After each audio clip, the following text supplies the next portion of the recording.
চারদিকে খেয়াল নেই, আবার ওই লোকটাই ইমাম সাহেবের যদি চুল ছোট একটু সাইডটা হয়ে যায় তখন পাড়াতে টিকা যায় না। মৌলভী সাহেব মানুষ করে স্টাইল করে চুল কেটেছে। মৌলভী সাহেবের দোষ ধরা লোক এই ফাঁড়সা গ্রামে নেই, আমাদের পশ্চিম বাংলার কথা বলছি, ওই আমাদের ওদিকে। মৌলভী সাহেবের দোষ ধরতে কিছু লোক গ্রামে থাকে, ওর 24 ঘন্টা কাজই হয়। আমরা এমন অবস্থায় আছি বাবজি, আমরা যদি জোরে হাঁটি তাও দোষ, আস্তে হাঁটলেও দোষ। জোরে হাঁটলে একদল বলছে যে তুই মৌলভী সাহেব জোরে হাঁটছে কেন বে, ও নিশ্চয় সামনে কারো বাড়িতে দাওয়াত পেয়েছে, নাহলে ও জোরে হাঁটবে কেন? ওর কথা শুনে যদি আমি আস্তে হাঁটি, সালাটা লজ্জার কথা রে, ওর কথা শুনে যদি আস্তে হাঁটি, আর এক দল বলছে সালা মৌলভী খেয়েছে কত বে, হাঁটতে পারে না। আচ্ছা বলেন, জোরে হাঁটলো একদল বলছে যে আগে দাওয়াত আছে, আস্তে হাঁটলো বলছে যে ও কত খেয়েছে হাঁটতে পারে, তো আমি কি ওই জায়গায় মরবো জি, হাঁটবো না আমি? বলেন আমাদের অবস্থা এই, খুবই শোচনীয় আমাদের অবস্থা। আমাদের ভুল ধরার জন্য পাবলিক একবারে রেডি, কিন্তু ওর বাড়িতে কত অন্যায় হচ্ছে, ও নিজে অন্যায় করছে, তার দিকে কোনো খেয়াল নেই, কোনো খেয়াল নেই। মৌলভী সাহেবের বেতন তো দিচ্ছেন 7,000, 8,000, 9,000 টাকা করে বেতন। আপনার বাড়ি চলবে এই বেতনে? যে বেতন ইমাম সাহেবকে দিচ্ছেন বলেন এই বেতনে ইমামের সংসার চলবে?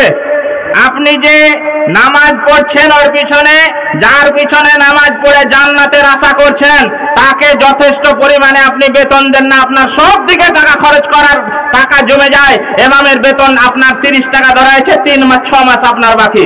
ইমাম সাহেব আল্লাহ আকবার বলে ওর আল্লাহর দিকে ধ্যান যাবে জি, ওর বাড়িতে চেল নেই, জেল নেই, গম নেই, আটা নেই, কিছু নেই, তাহলে ও তো ওইদিকে ধ্যান দেবে যে আল্লাহ কোথি পাবো আমার গম, কোথি আমি চেল পাবো, নামাজ হবে জি? আপনারা বলেন নামাজ হবে? তাহলে যার পিছনে নামাজ পড়ে আপনি জান্নাতের আশা করছেন, তাকে আপনি রেখেছেন কষ্টে, আর সারাদিন ইমামের বদনাম করছেন। আর বলছে মৌলভী সাহেব মরে গেলে জানাজাটা পড়েন। ইমাম সাহেব যারা আছেন, আমি জোর গলায় বলে যাচ্ছি, যে আপনার পিছনে লাগবে, আপনার চাকরি খাওয়ার চেষ্টা করবে, যে আপনাকে জ্বালাবে, জানাজায় পড়ে কোনো দোয়া হবে না, শুধুমাত্র আল্লাহ আকবার বলে আপনি দাঁড়িয়ে থাকবেন, কোনো দোয়া হবে না। আল্লাহ তুই ফাটা বাটাম, আপনি লোক আর পান না পিছিয়ে লাগায়। একটা ইমাম সাহেব আপনি রেখেছেন, বেতন তো দেন সামান্য 7,000 টাকা, আবার ওর ভুল ধরার জন্য কত আপনি আবার জানাজা পড়ে আবার জান্নাতে যাবে না? আমি বলে দিয়েছি আমার ওখানে, যে পিছিয়ে লাগবেন আমি বলে দিব যে জাহেরি জানাজা হবে না, বাতেনি মানে আস্তে আস্তে পড়বো। এটা হাদিস আছে, জোরেও হাদিস আছে, তাহলে আস্তে পড়বো আল্লাহু আকবার, আর মনে মনে বলবো আল্লাহ তুই ফাটা বাটাম, খুব জ্বালাচ্ছে আল্লাহ। সাবধান হয়ে যান, ইমামের পিছনে লাগেন না। খুব দুঃখের কথাটা আমি আপনাদেরকে বললাম। ইমামের মতন ভালো মানুষ গ্রামে আছে জি, 5 ওয়াক্তের নামাজ পড়েছে, জানাজা পড়েছে, আপনার বেটি রাত 12টায় পারলেতে বিয়ে পড়েছে, 24 ঘন্টা ডিউটির উপরে থাকে। এরকম কোন চাকরি আছে 24 ঘন্টা ডিউটি করতে হয় পৃথিবীতে? আছে? আছে বলতে পারবেন? আপনার ইমাম করে রাত 12টায় জানাজা হলে ইমাম সাহেবকে জেগে বসে থাকতে হয়, আর আপনি তার পিছনে লাগছে। আপনার লজ্জা শরম লাগে না?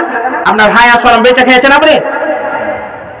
আবার বলছে জান্নাতে যাবো, জান্নাত মইরা দেখেন বাটাম লেগে দিয়েছে ফেরেশতারা কবরে, বাটাম ফাটাবে আপনি মইরা দেখেন।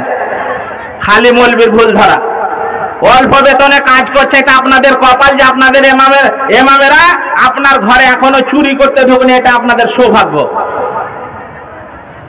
একটা ডাক্তার যখন চাকরি পেয়েছে তখন সেই ডাক্তারের 80,000 টাকা বেতন পেয়েছে। একটা মাস্টার চাকরি পেলে 50,000 টাকা তার জয়েন্টে বেতন হচ্ছে। আবার মরে গেলে হাফ বেতন পেয়েছে, ও মরে গেলে ওর স্ত্রী বেতন পেয়েছে। মানে একটা মাস্টার মরার পরও 70 বছর কবরে হাত দিতে বেতন পায় না? আর আমাদের কি আছে বলেন? আমরা যখনই আপনার মন গেলে মৌলভী সাহেব, আপনার বিরুদ্ধে কথা বললে মৌলভী সাহেব, সুদখোরের বিরুদ্ধে কথা বলেছি, যে সুদখোর সামনে বসে আছে, সেক্রেটারি সুদখোর, মৌলভী সাহেব ভাল্লাই, হ্যাঁ চলাফেরা ভাল্লাই, বাদ দিয়ে দিলে। ঘুষখোরের ব্যাপারে বলে ঘুষখোরের মন খারাপ, যারা জেনা করছে জেনার ব্যাপারে বলে জেনার ওদের মন খারাপ। তা আমরা কি বলবো? হ্যাঁ হরে হরে হরে কৃষ্ণ বলবো? আমাদের চাকরি কোনো গ্যারেন্টি না আছে। আর এই চাকরি শেষ হলো বাদ, মৌলভী সাহেবের গলা ভাল্লায়, মৌলভী সাহেব বয়স হয়ে গেছে, আসছেন না, যা কেউ মসজিদে নিতে চাইছে না। এত বড় যোগ্য ইমাম আপনার আলেম বসে আছে আপনাদের সামনে, আমি তো মসজিদ ঘুরছি এদিক ওদিক দেখছি, এনাদের জুতা সোজা করার আমাদের জ্ঞান নেই, জুতা সোজা করার মতন আমাদের যোগ্যতা নেই। ইনি যদি এখন মসজিদে যায়, ভালো ভালো মসজিদে এনাকে নিবে না, কেন বলেন তো? বয়স হয়ে গেছে। কিন্তু ওরা মানে আমরা ছাত্র হওয়ার যোগ্য নয়। তাহলে দেখেন, বয়স হয়ে গেলে এমামতিও লিখছে না। যতক্ষণ গলার জোর আছে ততক্ষণ পাবলিক বলছে যে হ্যাঁ এমাম ঠিক আছে। তাহলে আমাদের কোনো পেনশন আছে? বাবজি পেনশন আছে? পেনশনও নাই। আমরা যদি একটু প্রাইভেট পড়াই, যে মসজিদে তো 8,000 বেতন, একটু প্রাইভেট পড়ে করলে অনেক লোক আছে ও ফের প্রাইভেট কেন পড়াবে? হ্যাঁ, ও মৌলবি সাহেবই করবে, প্রাইভেটও পড়াতে পারে না। মাস্টাররা প্রাইভেট পড়ায় না। ডাক্তারেরা আপনার এই এমনি পার্সোনাল রোগী দেখে না চেম্বারে? আপনি ডাক্তারকে দেখে দিয়েছেন রোগ, যে চেম্বারে দেখাবো কত টাকা ভিজিট? 800 টাকা ভিজিট বরং করে যান। জান না আপনারা? 800 টাকা ভিজিট দিয়ে একটা ডাক্তারকে ডাক্তার দেখান। আপনি কই ডাক্তারকে তো বলেন না যে তোমাকে তো সরকারি চাকরি দিয়েছে, সরকার তোমাকে 80,000 টাকা বেতন দিচ্ছে, তুমি এখন 1,000 টাকা নিবে, মানে 800 টাকা নিবে, আমি দিব না বলবেন? বলতে পারবেন? আপনাকে দেখবে, রুগী দেখবে? কয় মিনিট দেখেছি আমি, দেখেছি আমার বিটিকে কয়দিন আগে দেখানো, তো ও 1 মিনিটও নয়, হাতটা একবার দেখলে কি কি হয়েছে ওইদিকে বলছে আর ওইদিকে লেখা, 1 মিনিটের মধ্যে যাও 600 টাকা নিলে। একটা মিনিটে যদি 600 টাকার ইনকাম হয়, তাহলে 60 মিনিটে কয় টাকা হিসাব করে?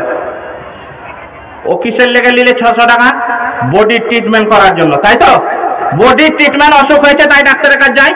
তাহলে মিনিটে যদি 600 টাকাকে দেওয়া লাগে, তাহলে আপনার যে আমি ট্রিটমেন্ট করছি এখন ইমানি ট্রিটমেন্ট, আমরা ইমানের ডাক্তার, ওরা বডির ডাক্তার, আমরা ইমানের ডাক্তার। আপনার ইমানের ডাক্তার প্রতি জুমাতে আপনার ইমানকে চার্জ দেয়, ইমানের ট্রিটমেন্ট করে।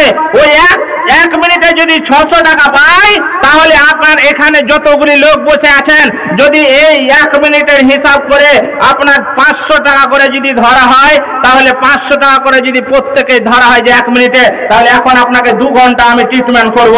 2 ঘন্টায় কত টাকা হয়েছে আপনি বিল দেন, দে বাড়ি যান। আমি আজকে আপনাদের এখানে 2 বিঘা জমি কিনে বাড়ি করে চলে যাব বাড়ি। আমি কথা ভুল না ঠিক বলেন? ডাক্তারকে আপনি দিতে পারছেন, আর ইমাম সাহেবের 3 মাস বাকি, 30 টাকা মাস হচ্ছে, 3 মাস বাকি। তাহলে আপনাকে মারবে না তো মারবে কাকে? আপনার অপেক্ষা করছে ফেরেশতারা বসে আছে, আপনি যান। দয়া করে বলছে, দুনিয়ার যার পিছে লাগবেন না, মানে ইমামের পিছে লাগবেন না, দয়া করে বলছে। বলেন ইনশাআল্লাহ। ইমামেরা খুব জ্বলনে আছে। এই গ্রামে হয়তো ভালো আছে, এই গ্রামের কথা বলিনি, আগে বলছি, আমরা খুব জ্বলনে আছি। ওইদিকে খবরদার আপনি ভালো নজরে দেখবেন, পারলে সহযোগিতা করবেন ইমামকে, না পারলে আর বদনাম করবেন না। তাহলে আমরা কোনো